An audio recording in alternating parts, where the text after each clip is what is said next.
हाँ जी, असी मुढ़ली पंजाबी वार्तक ਦੀਆਂ ਪ੍ਰਵਿਰਤੀਆਂ ਕਰ ਰਹੇ ਹਾਂ, ਜਿਹਦੇ ਵਿੱਚ ਅਸੀਂ ਜਨਮ ਸਾਖੀ ਪਰੰਪਰਾ ਕਰ ਚੁੱਕੇ ਹਾਂ, ਸਾਖੀਆਂ, ਪਰਚੀਆਂ, ਕਥਾਵਾਂ ਤੇ ਮਸਲੇ ਵੀ ਕਰ ਚੁੱਕੇ ਹਾਂ। ਅੱਜ ਅਸੀਂ ਕਰਾਂਗੇ ਗੋਸ਼ਟ, ਸਾਰ, ਸੁਖਨ ਤੇ ਬਚਨ। ਠੀਕ ਹੈ, ਗੋਸ਼ਟ, ਸਾਰ, ਸੁਖਨ ਤੇ ਬਚਨ ਵੀ ਮੱਧਕਾਲੀ ਪੰਜਾਬੀ ਵਾਰਤਕ ਦੀ ਇੱਕ ਵੰਨਗੀ ਆ, ਇੱਕ ਪ੍ਰਵਿਰਤੀ ਹੈ। ਠੀਕ ਹੈ, ਪੰਜਾਬੀ ਗੋਸ਼ਟ ਪਰੰਪਰਾ ਦਾ ਆਰੰਭ ਨਾਥ ਜੋਗੀਆਂ ਦੀਆਂ ਗੋਸ਼ਟਾਂ ਨਾਲ ਹੁੰਦਾ ਹੈ। ਠੀਕ ਹੈ, ਇਹ ਤੁਸੀਂ ਪੁਆਇੰਟ ਯਾਦ ਕਰ ਲਓ ਜੇ ਤੁਸੀਂ ਨੈਟ ਦਾ ਪੇਪਰ ਦੇ ਰਹੇ ਹੋ, ਪੰਜਾਬੀ ਲੈਕਚਰਾਰ ਦਾ ਪੇਪਰ ਦੇ ਰਹੇ ਹੋ। ਠੀਕ ਹੈ, ਪੰਜਾਬੀ ਗੋਸ਼ਟ ਪਰੰਪਰਾ ਦਾ ਆਰੰਭ ਕਿੰਨਾ ਤੋਂ ਹੁੰਦਾ ਵਾ? ਨਾਥਾ ਜੋਗੀਆਂ ਤੋਂ ਹੁੰਦਾ ਹੈ। ਠੀਕ ਹੈ, ਨਾਥਾ ਜੋਗੀਆਂ ਦੀਆਂ ਗੋਸ਼ਟਾਂ ਨਾਲ ਹੁੰਦਾ ਹੈ। ਨਾਥ ਜੋਗੀਆਂ ਦੇ ਸਮੇਂ ਅਪਭ੍ਰੰਸ਼ਾਂ ਵਿੱਚ ਗੋਸ਼ਟਾਂ ਰਚੀਆਂ ਜਾਣੀਆਂ ਸ਼ੁਰੂ ਹੋਈਆਂ ਸਨ। ਕੌਣ ਕਹਿੰਦੇ ਨੇ? ਡਾਕਟਰ ਮੋਹਨ ਸਿੰਘ ਦੀਵਾਨਾ ਜੀ ਕਹਿੰਦੇ ਨੇ। ਕਿਹੜੀਆਂ ਗੋਸ਼ਟਾਂ ਵਾ?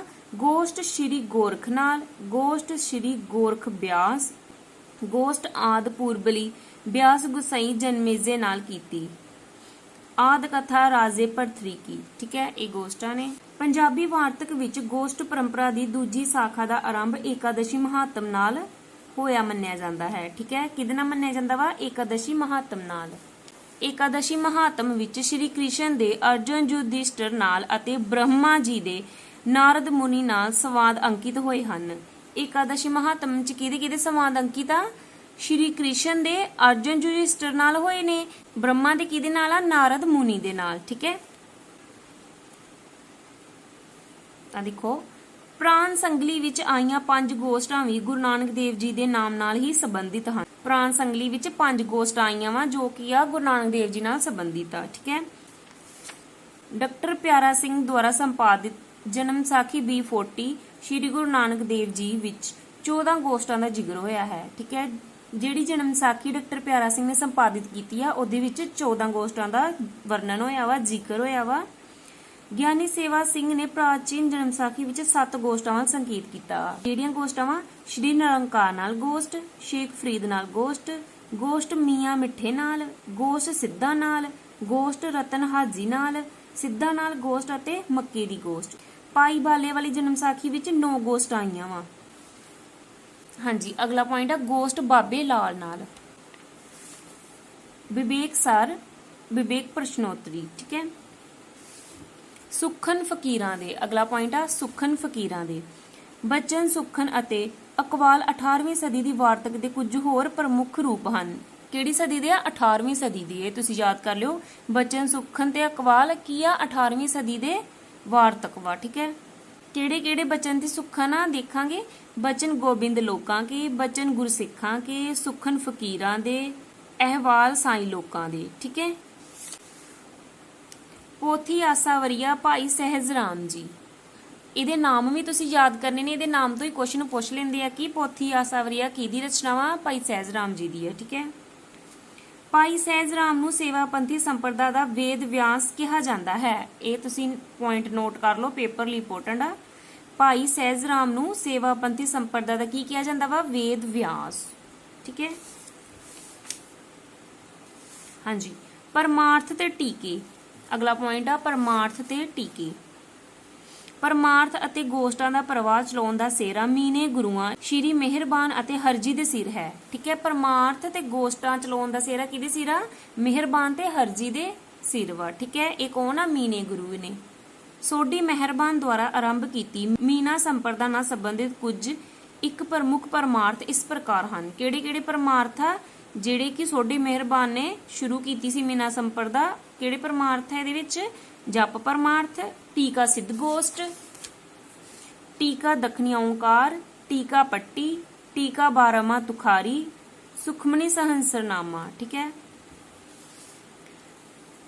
ਅੱਗੇ ਤੁਸੀਂ ਦੇਖ ਸਕਦੇ ਹੋ ਪਰਮਾਰਥ ਪਰੰਪਰਾ ਮਿਹਰਬਾਨ। ਠੀਕ ਹੈ, ਮਿਹਰਬਾਨ ਦੇ ਪਰਮਾਰਥ ਕਿਹੜੇ ਨੇ? ਸੋਦਰ ਕਿਹਾ, ਹਰਜੀ, ਰਹਿਤਨਾਮਾ ਅਤੇ ਸ਼ਰੀਅਤ। 1699 ਈਸਵੀ ਵਿੱਚ ਖਾਲਸੇ ਦੀ ਸਿਰਜਣਾ ਤੋਂ ਬਾਅਦ ਗੁਰੂ ਜੀ ਦੇ ਸਿੰਘਾਂ ਨੂੰ ਰਹਿਤ ਮਰਿਆਦਾ ਦੇ ਵਿਭਿੰਨ ਅੰਗਾਂ ਨੂੰ ਸਮਝਾਉਣ ਲਈ ਬਹੁਤ ਸਾਰੇ ਰਹਿਤਨਾਮਿਆਂ ਦੀ ਸਿਰਜਣਾ ਕੀਤੀ। ਗੁਰੂ ਜੀ ਨੇ ਸਿੱਖਾਂ ਨੂੰ ਰਹਿਤ ਮਰਿਆਦਾ ਦੱਸਣ ਲਈ ਬਹੁਤ ਸਾਰੇ ਰਹਿਤਨਾਮਿਆਂ ਦੀ ਸਿਰਜਣਾ ਕੀਤੀ। ਇਹਨਾਂ ਵਿੱਚੋਂ ਭਾਈ ਪ੍ਰਹਿਲਾਦ ਸਿੰਘ, ਭਾਈ ਨੰਦ ਲਾਲ, ਭਾਈ ਚੋਪਾ ਸਿੰਘ, ਭਾਈ ਦੇਸਾ ਸਿੰਘ ਅਤੇ ਭਾਈ ਦਿਆ ਸਿੰਘ ਦਾ ਰਹਿਤਨਾਮੇ ਬਹੁਤ ਪ੍ਰਸਿੱਧ ਆ। ਠੀਕ ਹੈ, ਰਹਿਤਨਾਮਿਆਂ ਦੀ ਪਰੰਪਰਾ ਕਾਫੀ ਪੁਰਾਣੀ ਹੈ। ਗੁਰੂ ਸਾਹਿਬਾਨ ਵੀ ਸਮੇਂ-ਸਮੇਂ ਆਪਣੇ ਸਿੱਖਾਂ ਨੂੰ ਗੁਰਸਿੱਖ ਦੀ ਰਹਿਣੀ ਬਹਿਣੀ ਬਾਰੇ ਸਪਸ਼ਟ-ਭਾਂਤ ਆਦੇਸ਼ ਦਿੰਦੇ ਰਹੇ ਹਨ।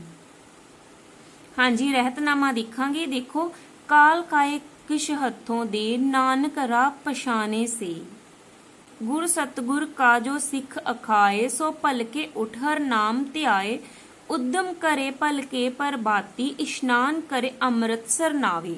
ਠੀਕ ਹੈ, ਇਹ ਸਿੱਖ ਦੀ ਰਹਿਤ ਮਰਿਆਦਾ ਦੱਸੀ ਗਈ ਹੈ ਕਿ ਸਵੇਰੇ ਉੱਠ ਕੇ ਨਾਮ ਜਪਦਾ ਵਾ ਤੇ ਇਸ਼ਨਾਨ ਕਰਦਾ ਵਾ। ਠੀਕ ਹੈ, ਰਹਿਤਨਾਮੇ ਕੀ ਆ? ਸਿੱਖਾਂ ਨੂੰ ਰਹਿਣੀ ਬਹਿਣੀ ਬਾਰੇ ਦੱਸਿਆ ਗਿਆ ਵਾ, ਰਹਿਤ ਮਰਿਆਦਾ ਬਾਰੇ ਦੱਸਿਆ ਗਿਆ ਵਾ। ਠੀਕ ਹੈ, ਇਹਨਾਂ ਵਿੱਚ ਹਾਂਜੀ, ਪਹਿਲਾ ਰਹਿਤਨਾਮਾ ਸਾਨੂੰ ਮਿਲਦਾ ਵਾ ਭਾਈ ਦਇਆ ਸਿੰਘ ਜੀ। ਭਾਈ ਦਇਆ ਸਿੰਘ ਆਪਣੇ ਰਹਿਤਨਾਮੇ 'ਚ ਕੀ ਕਹਿੰਦੇ ਨੇ?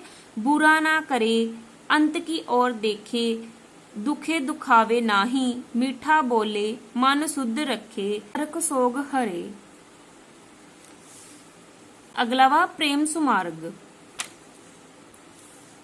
ਪੱਕੀ ਰੋਟੀ, ਇਹ ਇੱਕ ਸ਼੍ਰੋਮਣੀ ਮੁਸਲਮਾਨੀ ਧਾਰਮਿਕ ਗ੍ਰੰਥ ਆ। ਠੀਕ ਹੈ, ਮੁਸਲਮਾਨੀ ਧਾਰਮਿਕ ਗ੍ਰੰਥ ਆ, ਮੁਸਲਮਾਨਾਂ ਦਾ ਇੱਕ ਧਾਰਮਿਕ ਗ੍ਰੰਥ ਆ। ਇਸ ਦਾ ਜਿਹੜਾ ਪ੍ਰਥਮ ਪ੍ਰਕਾਸ਼ਨ ਕਦੋਂ ਹੋਇਆ ਸੀ? 1870 ਵਿੱਚ ਹੋਇਆ ਸੀ। ਇਸ ਰਚਨਾ ਦੇ ਦੋ ਰੂਪ ਮਿਲਦੇ ਨੇ, ਪੱਕੀ ਰੋਟੀ ਖੁਰਦ ਅਤੇ ਪੱਕੀ ਰੋਟੀ ਕਲਾ। ਠੀਕ ਹੈ, ਖੁਰਦ ਕੀ ਹੈ? ਛੋਟੀ, ਤੇ ਕਲਾ ਕੀ ਹੈ? ਵੱਡੀ। ਇਸ ਪੁਸਤਕ ਵਿੱਚ ਮੁਸਲਮਾਨ ਧਰਮ ਦੇ ਸਿਧਾਂਤ ਅਤੇ ਸੰਕਲਪ ਪ੍ਰਸ਼ਨੋਤਰੀ ਵਿਧੀ ਦੁਆਰਾ ਬਿਆਨ ਕੀਤੇ ਗਏ ਹਨ। ਪ੍ਰਸ਼ਨ ਉੱਤਰ ਦੀ ਵਿਧੀ ਦੁਆਰਾ ਬਿਆਨ ਕੀਤੇ ਗਏ ਨੇ। ਠੀਕ ਹੈ, ਅਰਬੀ ਫਾਰਸੀ ਦਾ ਪ੍ਰਯੋਗ ਹੋਣਾ ਸੁਭਾਵਿਕ ਹੀ ਹੈ। ਲਹਿੰਦੀ ਦਾ ਪ੍ਰਯੋਗ ਵੀ ਹੋਇਆ ਹੈ ਕਿਤੇ ਕਿਤੇ। ਠੀਕ ਹੈ, ਆ ਦੇਖੋ, ਜੇ ਕੋ ਪੁੱਛੇ ਤੂੰ ਬੰਦਾ ਕਿਸਦਾ ਹੈ, ਆਖ ਜੀ ਖੁਦਾ ਤਾਲਾ ਦਾ। ਨੈਕਸਟ ਪੁਆਇੰਟ ਆ ਸਾਡਾ ਅਨੁਵਾਦ। ਅਨੁਵਾਦ ਕੀ ਹੁੰਦਾ ਵਾ? ਟ੍ਰਾਂਸਲੇਸ਼ਨ, ਕਿਸੇ ਇੱਕ ਭਾਸ਼ਾ ਨੂੰ ਦੂਜੀ ਭਾਸ਼ਾ ਵਿੱਚ ਬਦਲਣਾ, ਟ੍ਰਾਂਸਲੇਟ ਕਰਨਾ, ਉਹ ਕੀ ਆ? ਅਨੁਵਾਦ। ਬਹੁਤ ਸਾਰੀਆਂ ਰਚਨਾਵਾਂ ਮਿਲਦੀਆਂ ਵਾ ਜਿਨ੍ਹਾਂ ਦਾ ਅਨੁਵਾਦ ਹੋਇਆ ਵਾ, ਜਿਨ੍ਹਾਂ ਵਿੱਚੋਂ ਪਾਰਸ ਭਾਗ ਆ, ਯੋਗ ਵਿਸ਼ਿਸ਼ਟ ਆ। ਠੀਕ ਹੈ, ਇਹਦਾ ਬਾਕੀ ਪੁਆਇੰਟ ਅਸੀਂ ਫਸਟ ਟੌਪਿਕ ਤੋਂ ਕਰਾਂਗੇ।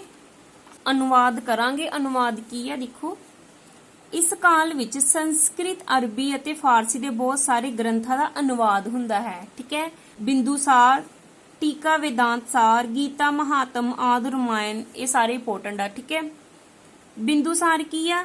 ਇਹ ਸ਼ੰਕਰਾਚਾਰੀਆ ਦੀ ਪ੍ਰਸਿੱਧ ਰਚਨਾ ਅਪਰੋਖ ਅਨੁਭਵ ਦਾ ਅਨੁਵਾਦ ਹੈ। ਠੀਕ ਹੈ, ਯਾਦ ਕਰ ਲਿਓ, ਸ਼ੰਕਰਾਚਾਰੀਆ ਦੀ ਪ੍ਰਸਿੱਧ ਰਚਨਾ ਅਪਰੋਖ ਅਨੁਭਵ ਦਾ ਅਨੁਵਾਦ ਹੈ। ਟੀਕਾ ਵੇਦਾਂਤ ਸਾਰ ਕੀ ਆ? ਇਹ ਪੋਥੀ ਸ਼ੰਕਰਾਚਾਰੀਆ ਦੀ ਇੱਕ ਹੋਰ ਰਚਨਾ ਦਾ ਵੇਦਾਂਤ ਸਾਰ ਦਾ ਅਨੁਵਾਦ ਹੈ। ਇਹ ਵੀ ਸ਼ੰਕਰਾਚਾਰੀਆ ਦੀ ਰਚਨਾ ਦਾ ਅਨੁਵਾਦ ਹੈ ਤੇ ਇਹ ਵੀ। ਗੀਤਾ ਮਹਾਤਮ ਕੀ ਆ? ਇਹ ਅਨੁਵਾਦ ਛੱਜੂ ਭਗਤ ਦੇ ਨਾਮ ਨਾਲ ਸੰਬੰਧਿਤ ਹੈ। ਕਿਹਦੇ ਨਾਲ ਸੰਬੰਧਿਤ ਆ? ਛੱਜੂ ਭਗਤ ਨਾਲ। ਠੀਕ ਹੈ, ਆਦਿ ਰਾਮਾਇਣ ਕੀ ਆ? ਸੋਢੀ ਮਿਹਰਬਾਨ ਦੁਆਰਾ ਅਨੁਵਾਦਿਤ ਇਹ ਰਚਨਾ ਮੀਨਾ ਸੰਪਰਦਾ ਨਾਲ ਸੰਬੰਧਿਤ ਰੱਖਦੀ ਹੈ। ਕਿਹਦੇ ਨਾਲ ਸੰਬੰਧਿਤ ਰੱਖਦੀ ਆ? ਮੀਨਾ ਸੰਪਰਦਾ ਨਾਲ। ਠੀਕ ਹੈ, ਇਸ ਵਿੱਚ ਰਾਮਾਇਣ ਦੀਆਂ 18 ਕਥਾਵਾਂ ਦਿੱਤੀਆਂ ਗਈਆਂ ਹਨ। ਤੁਸੀਂ ਇਹ ਯਾਦ ਕਰਨੇ ਪੁਆਇੰਟ ਜੋ ਜਿਸ ਦੇ ਪੇਪਰ ਲਈ ਇਹ ਇੰਪੋਰਟੈਂਟ ਆ। ਪ੍ਰੋਨਾਇਕ ਸਾਹਿਤ ਅਤੇ ਉਪਨਿਸ਼ਦ, ਮਸਨਵੀ ਮੌਲਾਨਾ ਰੂਮੀ, ਅੱਗੇ ਸੁਖਨ ਫਕੀਰਾਂ ਦੇ। ਠੀਕ ਹੈ, ਮੁਸਲਮਾਨਾਂ ਵਿੱਚ ਪੀਰਾਂ ਫਕੀਰਾਂ ਵਲੀਆਂ ਪੈਗੰਬਰਾਂ ਸੂਫੀਆਂ ਦਰਵੇਸ਼ਾਂ ਅਤੇ ਫਕੀਰਾਂ ਦੇ ਅਕਵਾਲ ਜਾਂ ਫੂਜਾਤ ਸੰਭਾਲਣ ਦੀ ਵੱਡੀ ਪਰੰਪਰਾ ਸੀ। ਠੀਕ ਹੈ, ਇਸ ਤਰ੍ਹਾਂ ਦੇ ਅਨੇਕ ਹੀ ਸੁਖਨ ਅਰਬੀ ਅਤੇ ਫਾਰਸੀ ਭਾਸ਼ਾਵਾਂ ਵਿੱਚ ਮਿਲਦੇ ਆ। ਠੀਕ ਹੈ, ਕਿੰਨਾਂ ਨਾਲ ਸੰਬੰਧਿਤ ਆ? ਮੁਸਲਮਾਨ ਪੀਰਾਂ ਫਕੀਰਾਂ ਵਾਲੀਆਂ ਪੈਗੰਬਰਾਂ ਨਾਲ ਸੰਬੰਧਿਤ ਆ ਸੁਖਨ ਫਕੀਰਾਂ ਗੇ। ਠੀਕ ਹੈ, ਇਹਦਾ ਵਿਸ਼ਾ ਕੀ ਆ? ਪੀਰਾਂ ਫਕੀਰਾਂ ਵਾਲੀਆਂ ਪੈਗੰਬਰਾਂ ਨਾਲ ਸੰਬੰਧਿਤ ਆ। ਯੋਗ ਵਿਸ਼ਿਸ਼ਟ ਕੀ ਆ? ਸੇਵਾ ਪੰਥੀ ਸਾਧੂਆਂ ਸੰਤਾਂ ਵੱਲੋਂ ਬਹੁਤ ਸਾਰੇ ਸੰਸਕ੍ਰਿਤ ਗ੍ਰੰਥਾਂ ਦੇ ਅਨੁਵਾਦ ਕੀਤੇ ਗਏ। ਯੋਗ ਵਿਸ਼ਿਸ਼ਟ ਦਾ ਅਨੁਵਾਦ ਸੰਤ ਅੱਡਨ ਛਾ ਨੇ ਕੀਤਾ। ਇਹ ਤੁਸੀਂ ਯਾਦ ਕਰਨਾ ਵਾ, ਕਿੰਨੇ ਕੀਤਾ? ਸੰਤ ਅੱਡਨ ਛਾ ਨੇ ਕੀਤਾ ਸੀ ਇਹਦਾ ਅਨੁਵਾਦ। ਪਾਰਸ ਭਾਗ ਵਾਂਗ ਇਹ ਗ੍ਰੰਥ ਵੀ ਇੱਕ ਵੱਡਾਕਾਰੀ ਰਚਨਾ ਹੈ। ਠੀਕ ਹੈ, ਪੁਸਤਕ ਵਿੱਚ ਬਹੁਤ ਸਾਰੇ ਪ੍ਰਕਰਨ ਅਤੇ ਪ੍ਰਕਰਨ ਅੱਗੋਂ ਸਰਗਾਂ 'ਚ ਵੰਡੇ ਹੋਏ ਨੇ। ਸਿੰਘਾਸਨ ਬਤੀਸੀ ਕੀ ਹੈ? ਜਿਹਦੇ ਵਿੱਚ 32 ਕਥਾਵਾਂ ਦਰਜ ਆ। ਠੀਕ ਹੈ, ਸਿੰਘਾਸਨ ਬਤੀਸੀ ਵਿੱਚ 32 ਕਥਾਵਾਂ ਦਰਜ ਨੇ। ਇਹਨਾਂ ਕਥਾਵਾਂ ਦਾ ਅਨੁਵਾਦ ਸੋਢੀ ਹਰਜੀ ਨੇ ਕੀਤਾ। ਇਹ ਵੀ ਇੰਪੋਰਟੈਂਟ, ਤੁਸੀਂ ਵੀ ਯਾਦ ਕਰ ਲਿਓ। ਕਿਹਨੇ ਕੀਤਾ ਅਨੁਵਾਦ? ਸੋਢੀ ਹਰਜੀ ਨੇ। ਇਸ ਵਿੱਚ 32 ਪੁਤਲੀਆਂ ਰਾਜਾ ਭੋਜ ਨੂੰ ਸਿੰਘਾਸਨ ਤੇ ਬੈਠਣ ਸਮੇਂ ਰਾਜਾ ਬਿਕਰਮਾਜੀਤ ਦੀ ਨੇਕੀ, ਬੀਰਤਾ, ਬਲੀਦਾਨ ਅਤੇ ਨਿਆਂ ਦੀਆਂ ਕਥਾਵਾਂ ਸੁਣਾਉਂਦੀਆਂ ਹਨ। ਕਿੰਨੀਆਂ? 32 ਪੁਤਲੀਆਂ ਸੁਣਾਉਂਦੀਆਂ ਵਾ। ਠੀਕ ਹੈ, ਕਿਹਨੂੰ ਸੁਣਾਉਂਦੀਆਂ ਵਾ? ਰਾਜਾ ਭੋਜ ਨੂੰ, ਜਦੋਂ ਉਹ ਸਿੰਘਾਸਨ ਤੇ ਬੈਠਣ ਲੱਗਾ ਸੀ। ਕਿਹਦੀਆਂ ਕਥਾਵਾਂ ਸੁਣਾਉਂਦੀਆਂ ਵਾ? ਰਾਜਾ ਬਿਕਰਮਾਜੀਤ ਦੀ ਨੇਕੀ ਤੇ ਵੀਰਤਾ ਦੀਆਂ। ਪੋਥੀ ਸਲੋਤਰੀ, ਠੀਕ ਹੈ। ਪੱਕੀ ਰੋਟੀ ਮੋਸਟ ਇੰਪੋਰਟੈਂਟ ਆ। ਇਹ ਇਸਲਾਮੀ ਮਸਲਿਆਂ ਦੀ ਇੱਕ ਕਿਤਾਬ ਹੈ। ਇਹ ਇਸਲਾਮੀ ਮਸਲਿਆਂ ਦੀ ਇੱਕ ਕਿਤਾਬ ਹੈ, ਠੀਕ ਹੈ।